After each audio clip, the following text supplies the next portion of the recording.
Last week, the stock market had its best winning streak in 20 years, and we have recovered all of the losses from Liberation Day, which was April 2nd. But is that it? Are we safe? Is everything good from this point forward? Let's go ahead and break it down. There are four things that we should you should just have on your radar, and some of it may be good, some of it may be bad, but again, have it on your radar, because if you don't know anything else, know that the stock market can be a bit irrational, and its memory may be short, and yours may not want to be as short as a goldfish. All right, so the first one is this: don't be fooled. The stock market absolutely fell off a cliff after Liberation Day, which again was April 2nd. Now again, the stock market is not always logical, okay? Because you already knew that tariffs were a possibility. You already knew that a tariff pause was already a possibility. So you should not, in my view, shouldn't have moved, shouldn't have panicked, okay? We've talked about it on 2025 workshop. I go over this all the time, okay? We've known this. We've done videos before and after, so it didn't make sense to panic, right? I think we're all on the same page. The stock market, though, didn't feel that way. So it fell off a cliff, and then as of Friday, it came back and said, all right, I understand now, everything's back to normal, okay? So we understand now that the stock market isn't always the most logical thing, all right? So I still think you should remain calm and just stay even keel, because this isn't necessarily over. The tariffs aren't gone. They are paused. And last I checked, it was a 90-day pause. So that 90-day pause could be up and over here relatively soon. And once those pauses kick in, the market may react differently. Okay, may react differently. What the market is saying right now is, oh wait, things aren't falling apart just yet. Again, tariffs haven't hit yet, and the market has just been fine, which again is why I've been a long-time investor and haven't been panic selling and acting absolute fools. So that's number one. Stay even keeled and just, already what's been going on and what was supposed to happen this entire time. All right, you knew what was on the table up until this point. Number two, there is a potential test here, and there is a potential hiccup at the end of this month, May, and the early part of June. I am telling you right now so that you don't act a fool and that you don't react and however the market may, because I don't know if it will, how the market may react in the next few weeks, okay? We expect that the stock, the inventory is a better way to say it, the inventory of stuff, whether it's at Walmart or Dollar General or Dollar Tree, where have you, that inventory is supposed to run out at some point near the end of May, early June, and they are going to have to bring in new things. They're going to import stuff from these other places. They do not have a choice, because you cannot build factories that quickly. You can't do it. Nobody can, and even if they did, it would still be more expensive. But in either case, they're going to have to bring that stuff over. The tariffs are going to last unless they are going to pause it again. Right now, even though the higher tariffs are paused, that flat 10% tariff is still in place. It doesn't matter if my stuff is already in a factory and has been in a factory since January or since February. Okay, but if I have to bring in new stuff today or new stuff in June, I'm going to get hit with 10% now, maybe 20% more in June, or 145% as of today from China. Well, that's going to start hitting you in a few weeks. That once that starts to hit, and that starts to hit the news, and it starts to be reflected in Nike sales, or I don't know, Apple, I'm just throwing out companies, Walmart, whomever, that could be reflected, and that may start to hit the stock market at the end of end of May, early June. Again, that goes back to number one, stay even keeled. Quick time out. I know we've been talking a lot about investing today. However, if you don't know where to start or you haven't started yet, I have a free guide on how you can buy your first stock in just 20 minutes. To get that free guide, check out the link right here. All right, back to the video. Now moving on to number three, there is still a possibility of tariff adjustments and even brand new tariffs. So over the weekend, and I don't know how this happened, and I am I'm very upset. I've been upset. I think we're all upset about tariffs in general, but we knew it was a possibility. What I did not see, and boy, do I look dumb. Or maybe not, because I think the tariff is dumb. So whatever, y'all let me know in the comments.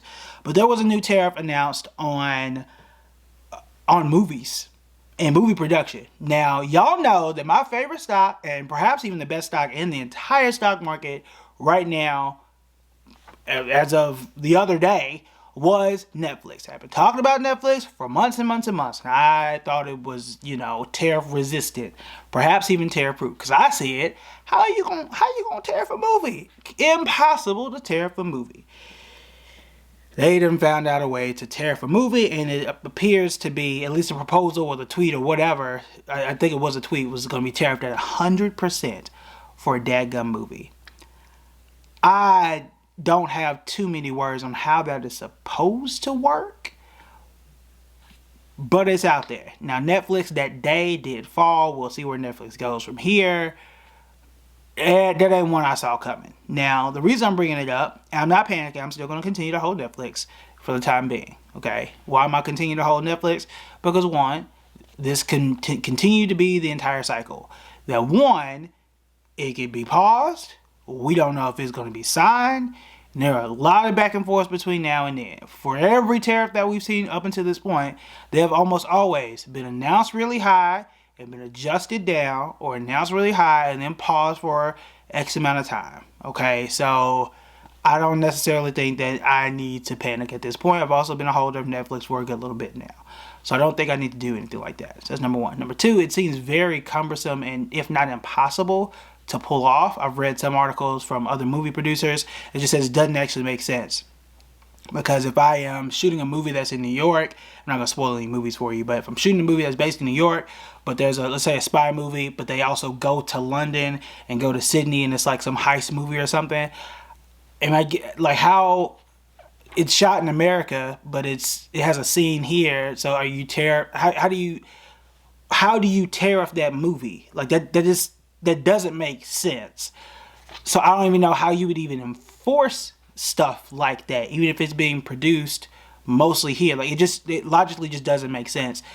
So I don't even know. I don't even know. So that's just a weird question mark. However, the main thing is there can still be more things out there. There can still be more increases or decreases or pauses. So again, still stay the course, but don't be alarmed if there are new things popping up. Even though this one had me stammering because I didn't think that was possible, but apparently it is. Next here is the GDP problem.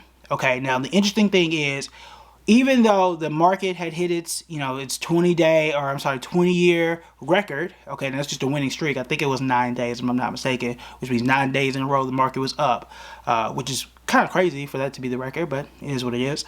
But with that being the case, we still had the first quarter, which is the first 3 months of 2025, was negative. The economy did shrink.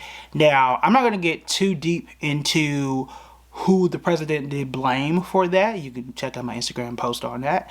But if we get one more quarter, by the textbook definition, that is a recession. You get 2 quarters, that is a recession. Now, it is up to the National Bureau of Economic Research to call it a recession. And what they use, other than 2 consecutive quarters, they look at job growth, they look at spending, they look at, unemployment, they look at all of that stuff, and then they say, yes, it's a recession, no, it's a recession.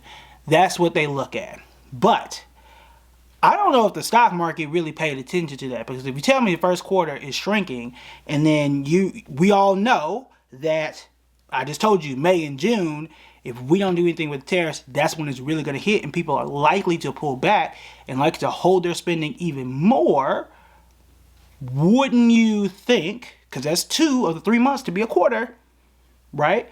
Sounds like the economy is pretty much going to shrink, at least in Q2, to some degree. Okay, now this is me mentally forecasting. Clearly you don't see me with my calculator in my hand. It's one back there somewhere, but you guys get the point. So sounds like we would be at least in some mild recession. it's just the first week of May, so I can't predict one. Again, no calculator, no spreadsheet in my hand right now, just a regular piece of paper. But you guys get the point. So if there's a recession, the stock market, I'm sure, or will usually react negatively, though again, that's not a guarantee. I don't see how the stock market doesn't see that, and why the stock market is just, jubilation, 20 years of jubilation in terms of that record, but not really see that, right? So again, you should not be shocked by that, because I'm giving you somewhat of a forecast now, but just know that, okay, that could be on the card. So if you know that now in early May, don't look back in July, right? July or even August, when you find out, when that report hits. If that is the case, don't act the fool now, because you knew here in May. And that's why you hit the subscribe button. All right. And then again, going back to the last part, it's not just that you want to stay and have that even mindset. It's really not being too high or too low. Meaning you see something positive, the market was up over the last 9 days or so prior to today, because I don't know where the market's going to end up. It's not, oh my God, let me go out and buy everything, because everything is great. And it's also not the economy shrank in the first quarter, everything's terrible, he announced a new tariff on this thing, my favorite stock is down, and let me sell everything, right? It's just staying in the middle. Never, it's not as great as what everybody says. It's not as terrible as what everybody says. Let me evaluate and find some middle ground in between the two.